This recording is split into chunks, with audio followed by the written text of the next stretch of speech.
మీ mother ఎలా feel అవుతున్నారు అసలు? ఇది ఇప్పుడు కొంత మనీ వస్తుంది, నాకు తెలిసి మిమ్మల్ని చూస్తే కూడా అర్థమై ఉంటుంది, అప్పుడు పరిస్థితులు వేరు ఇప్పుడు పరిస్థితులు వేరు, కొంచెం అన్న ఈ సక్సెస్ ఇచ్చిన కాన్ఫిడెన్స్ కనిపిస్తుంటుంది కదా, మీ అమ్మ ఎలా ఫీల్ అవుతుంది? అసలు ఇది తెలియదండి మా అమ్మకి. ఆవిడ అంగన్వాడీ టీచర్ ఆవిడ. ఓకే. ఇప్పుడు ఏదో చెప్తాను నేను, ఒక 10,000 15,000 నా కొడుకు వస్తే చాలు, సెటిల్ అయిపోతాడు అట్లా అనుకుంటారు. సో 15,000కి సెటిల్ అయిపోతాం అనే మైండ్ సెట్ మా అమ్మది. ఇక్కడ నా ఇంటర్ అంటే 17,000 యాక్చువల్గా, అది తెలియదు ఆవిడకి. చెప్పాను అనుకో, అంతేందుకురా మన ఊర్లో అందరూ 2,000కే ఉంటున్నారు అంటే, వాళ్ళు తాపే మేసలు అందరూ కష్టపడతారు, వాళ్ళు ఎక్కడ అడ్జస్ట్ అవ్వగలరు, నా రూమ్కి రైటర్ వస్తారు డైరెక్టర్ వస్తారు, అలా ఉండలేను కదమ్మా అంటే అర్థం కదా ఆవిడకి. దుబారా ఖర్చులు పెడతారు ఇది అనుకుంటారు ఆవిడ. దుబారా ఖర్చులు పెడతాం కదా. మీరు ఎంతమంది సిబ్లింగ్స్? ఇద్దరం, నేను చెల్లి మ్యారీడ్. అండ్ మీరు మధ్యలో వెళ్ళిపోయి వ్యవసాయం చేసుకున్నారు అన్నారు, అవునా?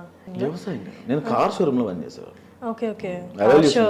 వాల్యూటర్గా పనిచేస్తాను, కొన్నాళ్ళు సేల్స్ ఎగ్జిక్యూటివ్ పనిచేస్తాను, టీమ్ లీడర్గా పనిచేస్తాను, అట్లా అట్లా అనుకున్నాను. మీరు ఏదైనా డైరెక్టర్ దగ్గర డైరెక్ట్గా వర్క్ చేశారా రైటర్గా? గోస్ట్లాగా చేశాను, అంటే పేరు పడినట్టు ఎక్కడ చేయలేదు. ఆఫీస్కి వెళ్ళి రైటింగ్? ఆఫీస్కి అట్లా కాదు, వాళ్ళు ఏం చేసేవాళ్ళు అంటే ఒక 10-15 సీన్లు నాకు ఇచ్చి దీన్ని డెవలప్ చేయవనేవాళ్ళు. సో అలా రాసి ఇచ్చేసేవాళ్ళని. షూటింగ్కి వెళ్ళినా కూడా మనం అప్రెంటిస్ అంటే మనం లీగల్గా వాళ్ళ ఎంప్లాయ్ కాదు, డబ్బులు తీసుకోవట్లేదు కాబట్టి మనకు లిబర్టీ ఉండదు. ఏం చేసేవాళ్ళంటే వాళ్ళు అక్కడ షూటింగ్ చేస్తూ నేను దూరంగా చూసాను, ఈ ఫ్రేమ్ ఎలా పెడుతున్నాడా, ఈ ఫ్రేమ్ ఎలా పెడతాడా, ఈ ఫ్రేమ్ ఎలా ఎందుకు పెడుతున్నాడా, నేను రాసుకోవడం తప్ప అక్కడ పనిచేయాలి. ఎక్కడైనా మీరు ఇందాక అన్నారు కదా, ఆఫీస్కి వెళ్తే కొంచెం నీచంగా సరిగ్గా అడ్రస్ చేయలేదు మిమ్మల్ని, ఎట్లా ప్రాపర్గా అడ్రస్ చేయలేదు, అట్లా ఇంకేదైనా సిచ్యువేషన్స్ ఉన్నాయా మీరు రైటర్గా కానీ, లేకపోతే ఇలా పిచ్ చేస్తున్నప్పుడు, మీ స్టోరీస్ పిచ్ చేస్తున్నప్పుడు, అంటే ప్రాపర్గా మన గుర్తింపు లేకుండా వెళ్తే చూస్తారు కదా, పెద్ద రాసుకొచ్చాడులే పెద్ద స్టోరీ అంటే ఇక్కడ బట్టలు బట్టి జడ్జ్ చేస్తారు, మనం ఉన్న ఎపీరియన్స్ బట్టి జడ్జ్ చేస్తారు. దరిద్రం ఏంటంటే మీరు వేసుకున్న కాస్ట్యూమ్ బట్టి కూడా జడ్జ్ చేస్తారు. గీత అని ఒక సినిమా వచ్చింది హెబ్బా పటేల్ది, డెఫ్ అండ్ డమ్, అందులో విశ్వ అని ఒక అతను డైరెక్టర్, చిన్న తాగుబోతు క్యారెక్టర్ ఏదో అది. కడ్బా నేను ఒక లుంగి చది కూడా మాసిపోయి ఉండాలని చెప్పి వాళ్ళు డస్ట్లో పెట్టించారు. అది నా పక్కన ఉన్న ఆర్టిస్టులు, వెనక కంపెనీ ఆర్టిస్టులు పోలీసు గెటప్ వేసుకుని ఉన్నారు, వాళ్ళకి డైలాగ్స్ ఉండవు వాళ్ళకి. సో ఆ రోజు షూట్ అంతా నా గురించే ఉంటుంది. సో ఫస్ట్ ఒక 2 నెలల పాపం తేవాలి, వీళ్ళు 3 ఏళ్ళ పాపం తీసుకొచ్చారు. షూట్ ఆగింది, 1 అవర్ షూట్ పోస్ట్ పోన్ అయింది. వీళ్ళు ఒక టిఫిన్స్ పెట్టారు. సో నా వెనక నిలబడిన వాళ్ళంతా కూర్చొని ఒక టేబుల్ దగ్గర కూర్చొని తింటున్నారు. సో నా వెనక నిలబడేవాడిని తింటున్నాను, నేను డైలాగ్ చెప్తున్నా కదా, నేను కూడా కూర్చొని తినొచ్చు, వాళ్ళంతా టేబుల్ మీద కూర్చొని తింటున్నారు, మనం టేబుల్ మీద కూర్చొని తినొచ్చు అని కూర్చొని ప్లేట్ పట్టుకుని ఎలా ఉంటే ఊతప్పం వేశారు. ఒక లేపి ఒక బూత్ మాట మాట్లాడి తోసేశాడు. అక్కడ కూర్చోలే తెలియదు అటర్నే కానీ తన్నగిలే జూనియర్ ఆర్టిస్ట్ లైన్లో పడ్డా. అయితే వాడు చట్నీ ఇలా వేసాడు, అది ఎలా ఆడింది. ఫుడ్ దగ్గర ఏంట్రా మీకు పార్షియాలిటీ, నాకు కొడకలేదనుకున్నా. సరే తినేసి కూర్చున్నదాన్ని ఆయన వచ్చి లేపేశాడు, తోసేశాడు, లేపి తోసాడు ఆయన. కడ్బా నేను అది వెరీ రీసెంట్, 1 or 2 years కూడా అవ్వలేదు అసలు. అట్లా జరుగుతుందా? చాలా దారుణంగా తోసాడు అబ్బాయి. అయిపోయిన తర్వాత ఫస్ట్ మార్నింగ్ ఇది టిఫిన్ టైంలో సరే డైలాగ్ దర్శనం చెప్తున్నారు, డైలాగ్ నాకు క్లోజ్ పెట్టారు, 20 నిమిషాలు క్లోజ్లో అయిపోయాయి అని చెప్పేసాను. సో మధ్యాహ్నం 2 అయింది, నాకు డైరెక్టర్ బాగా ట్రీట్ చేశాడు ఆయన. సో మళ్ళీ లంచ్కి కూర్చున్నాం. సో లంచ్కి కూర్చుంటే మళ్ళీ తోసేస్తారేమో అని చెప్పి మళ్ళీ జూనియర్ ఆర్టిస్ట్ లైన్లోకి వెళ్ళి పట్టుకొని నిలబడ్డా. మళ్ళీ అదే పర్సన్ వచ్చి ఇలా పట్టుకున్నాడు, తోసిన ఆయన వచ్చి నన్ను తీసుకొచ్చి టేబుల్ మీద కూర్చొని పెట్టి, మంచిగా క్రూకి చికెన్ వేస్తారు, వేరే వాళ్ళకి ఎగ్స్ వేస్తారు, కొంచెం మంచి కూర వేస్తారు. ఇక్కడ జూనియర్స్కి నార్మల్ రైసే ఉంటుంది, ఇలా కొంచెం వేరియేషన్స్ ఉంటాయి అక్కడ భోజనాల దగ్గర. వాడు నన్ను కూర్చోబెట్టి చికెన్ వేసి అలా అన్నాడు. నాకు అర్థం కాలేదు. సారీ అండి మీరు పెద్ద ఆర్టిస్ట్ అని తెలియదు అన్నాడు.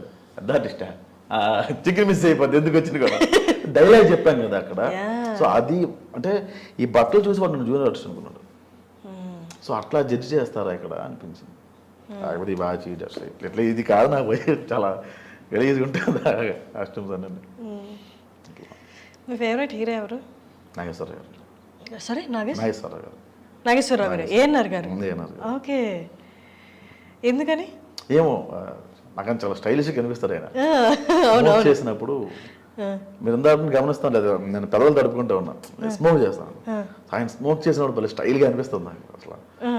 అది ఇష్టం నాకు. ఆయన యాక్టింగ్ కూడా బాగా ఇష్టం. దేవదాసు ఆ మూవీస్ అని చాలా ఇష్టం బాగా. ట్రెండీగా ఉంటాను నేను, ఏమనుకోకండి. లేదు లేదు, అంటే నేను ఆలోచిస్తున్నా ఇప్పుడు దాకా చేసిన ఇంటర్వ్యూస్లో ఎవరైనా ఏఎన్ఆర్ గారి పేరు చెప్పారా అని. లేదు, చాలా ఇష్టం నాకు. చెప్పలేదు ఎవరు పేరు, ఆ పేరు చెప్పలేదు. మేబీ ఆయన అంటే రెస్పెక్ట్ ఉండొచ్చు, ఆయన యాక్టింగ్ అనే ఇంట్రెస్ట్ ఉండొచ్చు. స్పెసిఫిక్గా పేరు తీసుకొని చెప్పింది మీరు ఒక్కరే. ట్రెండీగా ఉంటారంటే ఇంకేమేం చేస్తారు చెప్పండి. ఏమో నాకు అది రాదండి. ఇప్పుడు మీరు పబ్కి వెళ్ళినా కూడా 2 సమోసాలు పట్టు అంటాను తప్ప చికెన్ నాచోస్ విత్ నగ్గెట్స్ అనేవి నాకు తెలియదు. వాట్ అనుకునేవాడిని నేను. మనం ఆ బ్యాచే, నాన్సన్ పల్లీల బ్యాచే. అక్కడికి వెళ్ళిన తర్వాత ఏదేదో పేర్లు LIT ఏవో చెప్తారు వీళ్ళు పేర్లు. ఓ అనుకుంటాను. ఫస్ట్ ఎప్పుడు వెళ్ళారు పబ్కి, ఎవరితో వెళ్ళారు? ఫస్ట్ ఆల్మోస్ట్ ఒక 6-7 years దాకా వెళ్ళాను. ఎవరెవరో ఫ్రెండ్స్, ఇదే లవ్ పెళ్ళి ఇప్పుడు ఫ్రెండ్స్ తీసుకెళ్లారు.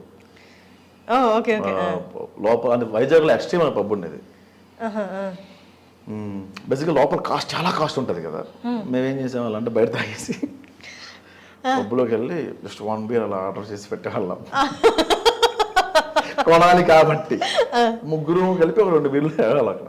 ముగ్గురు 2 beerలు ఆర్డర్ పెట్టేవాళ్ళం. గ్లాస్ ఒకటి తీసుకొని బయట తాగేసేవాళ్ళం. బయట 150కి మంది వచ్చింది కదా, అలా వేసేవాళ్ళం.